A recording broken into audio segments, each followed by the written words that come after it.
Ideal India TV, हर खबर बेफिक्र। Subscribe now.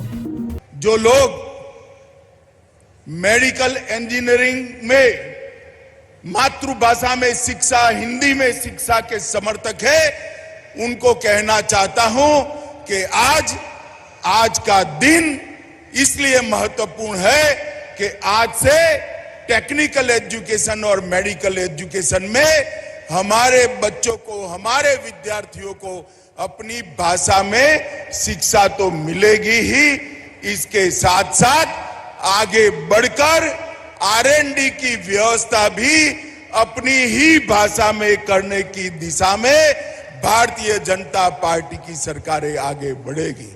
मित्रों, जब मध्य प्रदेश में चुनाव हो रहा था, घोषणा पत्र के अंदर एक जिक्र था कि हम मेडिकल और इंजीनियरिंग की पढ़ाई हिंदी में करेंगे। और फिर जब शिवराज जी की सरकार बनी, मोदी जी की नई शिक्षा नीति को सबसे पहले अच्छे ढंग से मध्य प्रदेश ने जमीन पर उतारा है और आज ये नई शुरुआत हो रही है। मित्रों, इसके लिए हिंदी प्रकोष्ठ का गठन किया गया। माईगव पोर्टल पर, सोशल नेटवर्किंग साइट पर एक सर्वे भी किया गया और बहुत मेहनत के साथ आज यहां पर उसका अनुवाद होकर सारे अभ्यासक्रम की पुस्तकों को रिलीज किया गया है।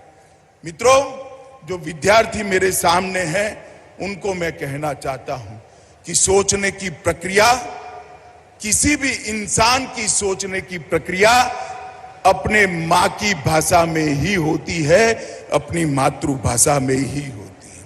इसलिए अफ्रीका के महान नेता नेल्सन मंडेला ने कहा था, यदि आप किसी व्यक्ति से उस भाषा में बात करते हो जिसको वो समझता है, तो वो उसके दिमाग में जाती है।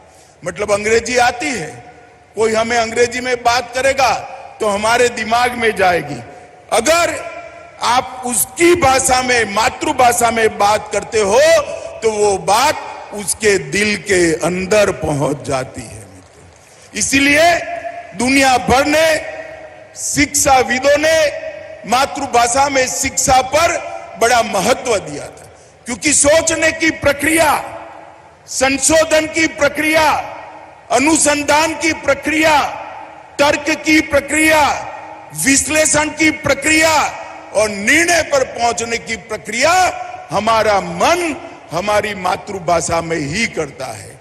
अगर पढ़ाई लिखाई और अनुसंधान मातृभाषा में हो तो मुझे पूरा भरोसा है, भारत के विद्यार्थी विश्व के किसी भी विद्यार्थी से कम नहीं है। समग्र विश्व में वो अनुसंधान के क्षेत्र में भी भारत का डंका बजाकर लाएंगे।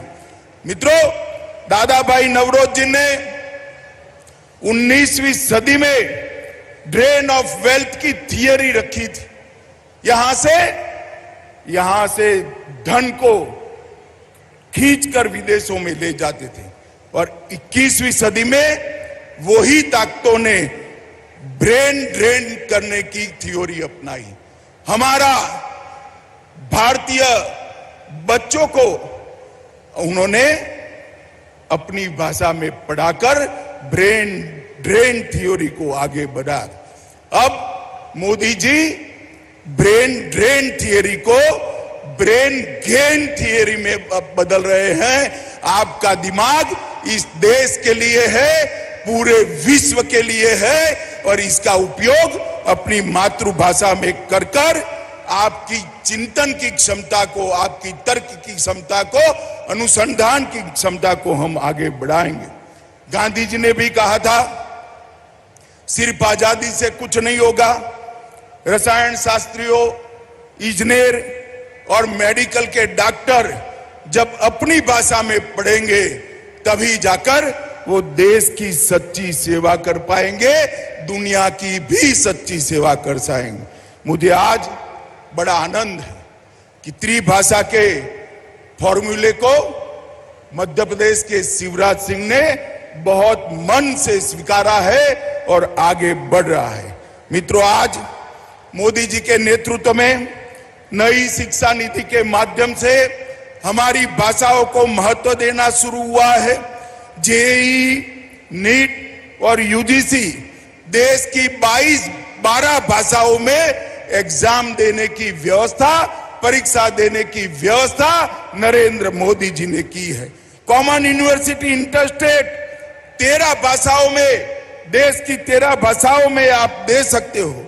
10 राज्यों ने इंजीनियरिंग को भारतीय भाषा में तमिल, तेलुगु, मराठी, बंगाली, मलयाली, गुजराती में अनुवाद कर इसकी शिक्षा भी आगे चल रही है और भारतीय सांकेतिक भाषा का भी मानकीकरण हो रहा है। मित्रों, जब आज टेक्निकल एजुकेशन और मेडिकल एजुकेशन के अंदर हिंदी की सुभग, सुंदर और आज पहली बार शुरुआत हो रही है, तब मैं देश भर के सारे विद्यार्थियों को बहुत बहुत बधाई देना चाहता हूं। मित्रों, अपनी भाषाओं में पढ़ाई लिखाई से निश्चित रूप से आपकी क्षमता का वर्धन होने वाला है, क्षमता बढ़ने वाली है।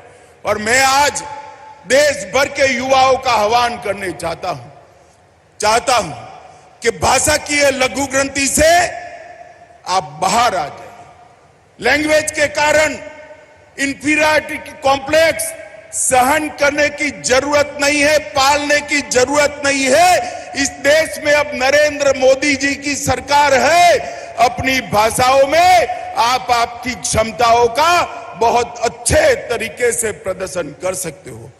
भाइयों और बहनों, आज जब लैंग्वेज की इंफीरियरिटी कॉम्प्लेक्स को दूर करने की बात हो रही है, उस वक्त मोदी जी ने विश्व के मंच पर, मोदी जी विश्व के किसी भी मंच पर गए, उन्होंने अपना भाषण अपनी मातृभाषा, अपनी राजभाषा हिंदी में देकर पूरी दुनिया को एक संदेश दिया है। और जब मोदी जी वैश्विक मंच पर हिंदी में बोलते हैं तो देश भर के युवाओं के आत्मविश्वास की बढ़ोतरी होती है। भाइयों और बहनों, भारतीय जनता पार्टी की मोदी सरकार टेक्निकल और मेडिकल एजुकेशन के लिए ढेर सारे परिवर्तन लाई है। 2013-14 में मेडिकल कॉलेजों की संख्या सिर्फ 387 थी और एमबीबीएस की सीटों की संख्या 51,000 थी और आज 21-22 में 387 से बढ़कर 596 कॉलेज आज देश में उपलब्ध है जहां मेडिकल पढ़ाया जाता है और इसके साथ सीटों की संख्या भी 89,000 बढ़ाने का काम किया है। आईआईटी 16 से बढ़कर 23 हुए, आईआईएम 13 से बढ़कर 20 हुए, आईआईआईटी 9 से बढ़कर 25 हुए और टोटल यूनिवर्सिटी 723 थी, उससे बढ़कर 1043 यूनिवर्सिटी आज इस देश में काम कर रही है। मित्रों, आज ये नई शुरुआत हो रही है, इसको मैं स्वागत करता हूं और राजभाषा का विभाग भी गृह विभाग के अंतर्गत आता है। मैं शिवराज जी को बहुत बहुत बधाई, सारंग जी को बहुत बहुत साधुवाद देना चाहता हूं कि आपने ये शुरुआत की है और मोदी जी ने जो नई शिक्षा नीति लेकर आए हैं, हमारी भाषाओं के गौरव को प्रस्थापित करने के लिए और हमारी भाषा में ही टेक्निकल, मेडिकल और कानून की पढ़ाई हो, इस प्रकार की व्यवस्था पूरे देश में खड़ी करने का जो संकल्प उन्होंने लिया है, मुझे विश्वास है कि पूरे देश में इससे एक बार क्षमता की क्रांति आने वाली है।